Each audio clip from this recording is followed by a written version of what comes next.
Fog Racing back again with Baku driver ratings. Welcome back to the channel, and we are here to give our thoughts and rate all 20 drivers from 1 to 10, and we'll see who gets the lowest rating.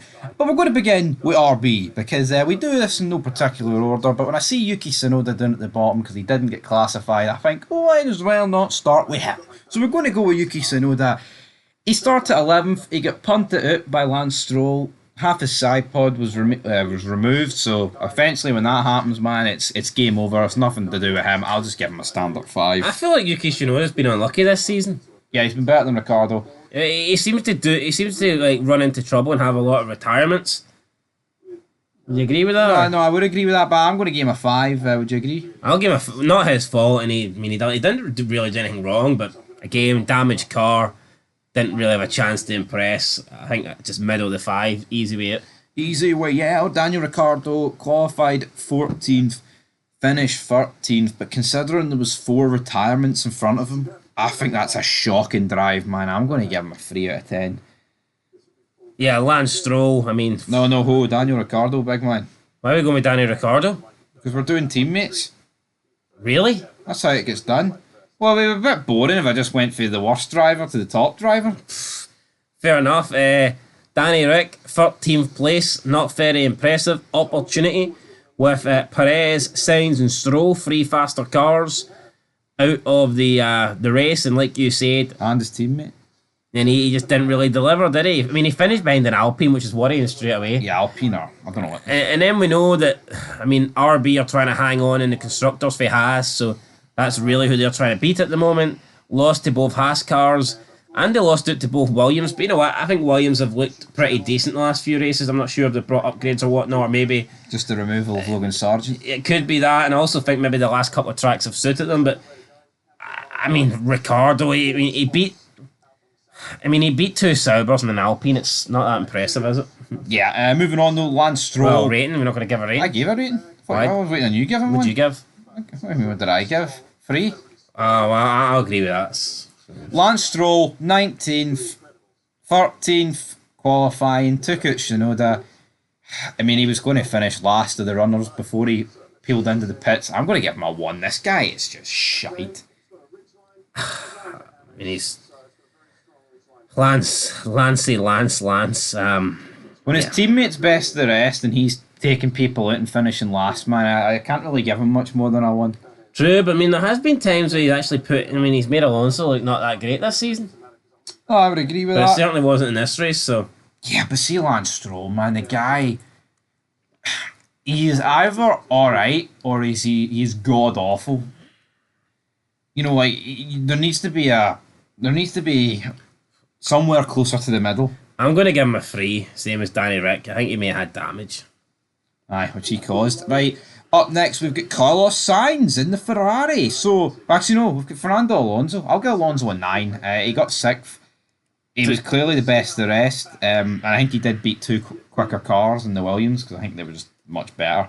Yeah, I mean, a good race, and I think Alonso needed it, because for me, he's for a long period this season, he's not been that impressive.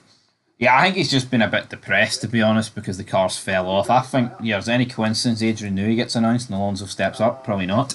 I'll give him an 8. Right, 8 then, 8.5. Carlos Sainz up next, qualified 3rd. Obviously crashed out with Sergio Perez. For me, it's a racing incident, but I can't believe people are blaming Sainz. What do they want him to do? He didn't move the steering wheel. I just think Perez expected Sainz to keep going straighter than what he was already going. Yeah, and I believe Sainz came out and defended himself by saying everybody naturally goes left going onto that straight. No, they do. So, I mean, Perez, I guess now... I don't think... Like, it's a freak accident. I don't think it's really... I can't really sit and blame one guy. And I feel more sorry for Perez, because Sainz has had a good season anyway, but Perez has been shit. And for him, it was like make or break, man. And it could be the final nail in his coffin. And you know what? It's the last thing both these teams need it, with not McLaren favourites now and in front leading the constructors. Yep. I will give Sainz an 8, though. I thought he was pretty good. I'll also give Sainz an 8. Because I think if Perez doesn't take Sainz out... Sainz probably finishes 2nd unless he's ordered to stay behind Leclerc. Yeah. I think he had the pace towards the end. I think Sainz looked... Yeah. Now, there was only 2 laps to go and they crashed out, but they were right behind Leclerc when it happened. Like, so it's hard to tell. As for Charles Leclerc, he got pole position. He finished second. It was a good weekend, but you know what, man? I thought He should. bottled it. He gave him too much space, Piastri. He's never won here, which is very strange. He gets pole every year. I'm going to give him an 8, but I think he should have won. Yeah, it was a great race. Like, I mean, it was like 30 laps of Leclerc, like attempting dive bombs, but Piastri just had each one covered. But yeah, I'll give him an 8. I think I think Ferrari with the faster package. Actually, I'm going to give him a 9. It feels harsh, given I think he deserves a slightly higher than Sainz, to be honest. Fair enough. But then again, I think Sainz would have finished about. I'll give him a 9. 8.5. Fair enough. All right, Sergio Perez started 4th. Tell you what, I believe this was the only track where he beat Max last season. Yeah. It's the only track where He beat him in Saudi as well last season, but look, no one's denying, right, that Perez is good in like street circuits, right? But it's just not good. You can't only perform in street circuits. No. See if 22 of the races were and there was only 2 non-street, then maybe fair enough. But as good as Perez was this week, I think he just done what's expected of him. This is the Perez I want to see every week, and we just don't see it. But I tell you what, he looked really good on a weekend where Max did not. So, I mean, I'll give Perez credit. I'll give Perez an 8. I thought it was a good drive. I'll give him a 9 because I think I think the Red Bull's the 4th fastest car, and I've no idea where this pace came from. So yeah, I mean, we've buried Max. We've buried Perez this season for when Max has been up there and Perez hasn't been. So I've got to be consistent. I mean, Perez could have very easily got second. He could have very easily won, but Norris did a great job holding him up during the middle sector and helped Piastri keep second spot, which got him the win. I'll give him a 9, you'll give him an 8. Right, up next, we've got Valtteri Bottas. Qualified 16th, finished 16th despite 4 retirements. Got beat by his teammate who has been absolutely wank this season. So I'm going to give Valtteri Bottas a 3 out of 10. Yeah, he finished last of the runners. Very poor. If you get beat by Zhou Guanyu, man, you're doing something wrong. It's a 2 for me. Right, his teammate, you know what? He's been absolutely horrendous this season, but he finished on the lead lap and... Well, I tell you what, he beat Ocon and Bottas, so I'll give him a 6. How often has he been able to say that? Oh, no. Well, I'm not giving him a high rating just because he finished above 2 people. It's still poor. Although that's Cerberus, pretty bogging. Shite, yep. Well, I'll give him a 5. Right, Alpine up next. I'm going to give Ocon a 4. Because Gasly started last and actually finished way ahead of Ocon. Ocon's got no excuse. Well, I mean, I guess he did start for the pit lane, Ocon, but you know what? Fuck it. His fastest lap was 8 tenths slower, and for me, there's no excuse for that. I'll give him a 4. Yeah, I'm happy to agree with a 4. I got a feeling this. I wouldn't be surprised if this guy's career fades out. Yeah, I would agree with that. Gasly, I'm actually going to give Gasly an 8 because I think the Alpine was awful, and he managed to get 12th. It's hardly amazing though when you consider. I mean, the DNFs, the only car he's beat that he probably shouldn't be beating is Danny Ricciardo. I'll give Gasly a 5. I mean, it's 12th place at the end of the day. No, it is 12th place, but... I mean, he's beat his teammate, who I think he's better than, and he's beat the 2 Saubers. Yeah, he finished in front of Danny Rick, who I think's washed up. So, I mean... washed up? I forgot to rate Max Verstappen. I'm going to give Verstappen a... I'll give him a 4 for a very poor weekend. I'll give him a 3. But he always comes up smelling of roses. Like, he's walked away with... Now, did I not tell you that Lando Norris would beat Max Verstappen? So did Ted Kravitz. Well, fuck Ted, right? I said Lando Norris... Yeah, but he shouldn't have. Because Max... The Red Bull had paced the challenge for the victory here. Well, Perez showed that. Yeah, exactly. There's Christian Horner telling us to lay off the Max Verstappen slander, but in all seriousness, it was awful, man. The guy was nowhere. We're going to go slander to the Max. And the thing is, Christian Horner's turned around and said that Max is beginning to have problems with the car that Perez used to have. I think it just goes to show in F1, like, you know, even like the best drivers, when they've got these problems, like, they can't overturn it. I tell you what, I think Max is just lucky that Lando Norris had that qualifying issue. Because I think we've seen in race pace McLaren had the fastest car, and had Norris not been knocked out, he probably would have won. Especially considering McLaren are implementing team orders. Yep. So And I mean, if Norris is at the front, maybe Sainz and Perez don't crash. It's everybody's made. yeah, and I mean, let's say Norris wins, and let's say Sainz and Perez didn't crash into each other. I mean, that could have Max Verstappen could have lost a massive chunk of points. Could have, but Now he's fortunate he's only lost 3. Yep. Right up next, we've got Hulkenberg got beat by his.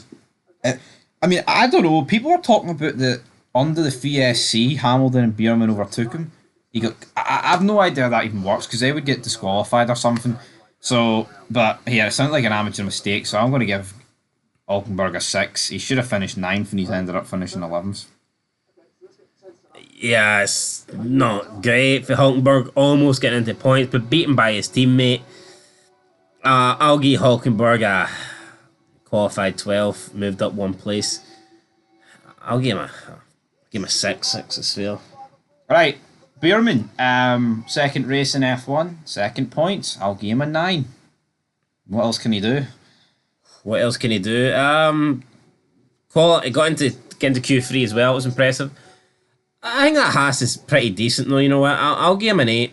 Fair enough. Right, Lewis Hamilton, pit lane to 9th, and I tell you what, he's even lucky he got. He was absolutely nowhere, man.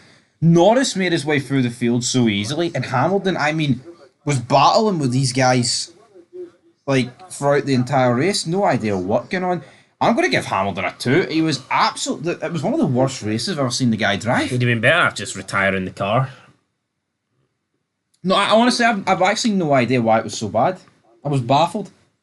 You know, I knew Norris, right, would finish in front of Hamilton, but Norris has finished like 56 seconds ahead of him. And they had the same strategy. Yeah, it's Look at his fast. Look, I mean, even look at his fastest lap. The people around him. yeah, Like, he's slow. He did a slower lap than Bierman. crazy. That doesn't make sense to me. I'll give him a 3. Really poor race. George Russell, just another lucky podium, man.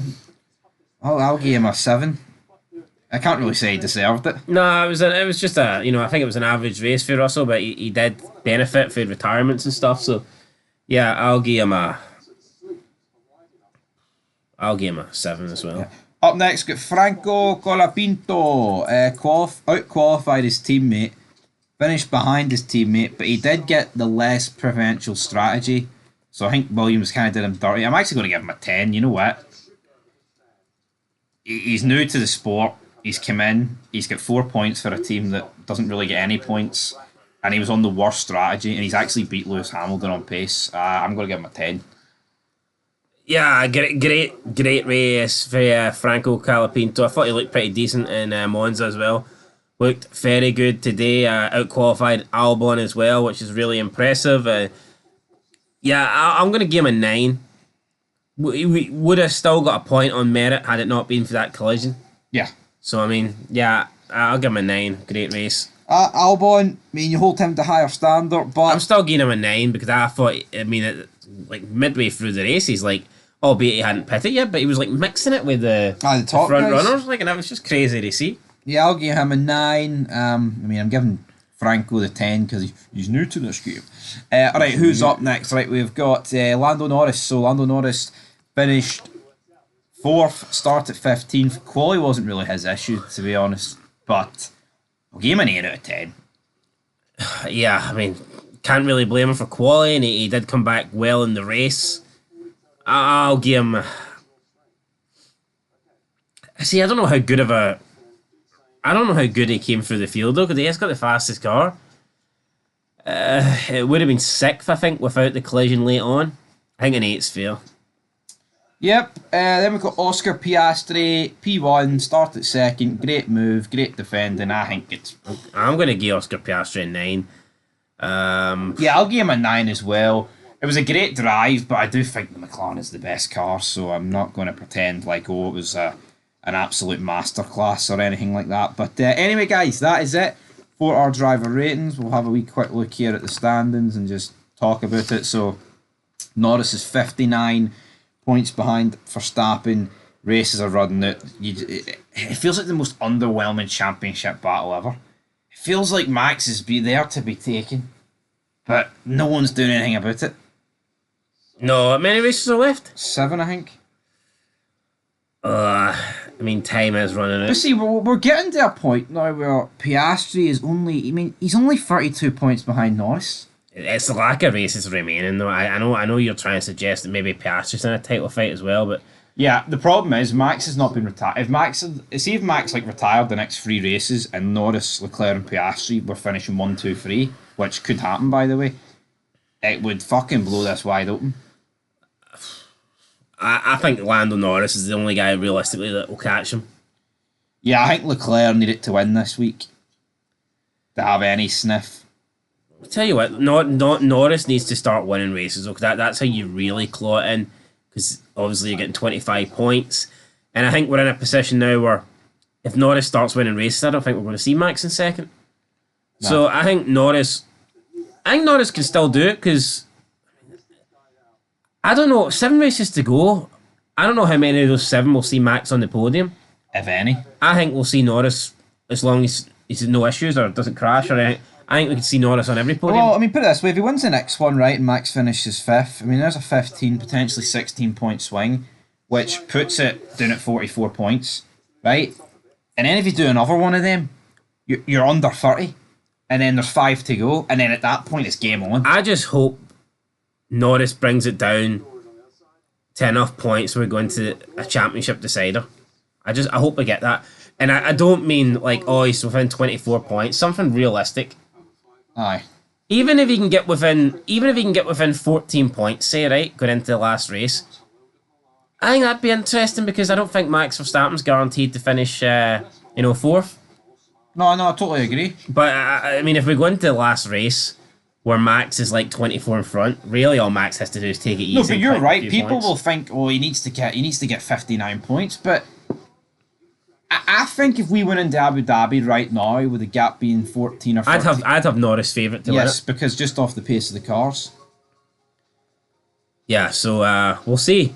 We'll absolutely see, guys. But anyway, been a great season so far, and we'll see what's. But no, but listen, we're saying here that we think that might. What do you think Max's average finishing position will be from now to then? I'm saying around 4th and 5th. Yeah, I think so. See if Norris can win 3 in a row, and Max finishes 4th or 5th. That's like a 45-point swing. That gap's disintegrated. Yeah. So I mean, this title fight is on, but it's no good Max finishing 4th if Norris only finishes 3rd. He needs to win races. And with McLaren putting their eggs in the Norris basket, Yeah, that also I think helps him. I feel like he's only really racing Ferrari, and Ferrari have only really became good in the last 2 races, which is kind of funny. But around Singapore, yeah, Red Bull were awful there last year, so I mean that's when they were dominant. So what the hell are they going to be like when they're shite? But what Norris can't afford, he can't afford any DNFs. No, he cannot, guys. But we'll be back this weekend to cover all the action. So until then, peace.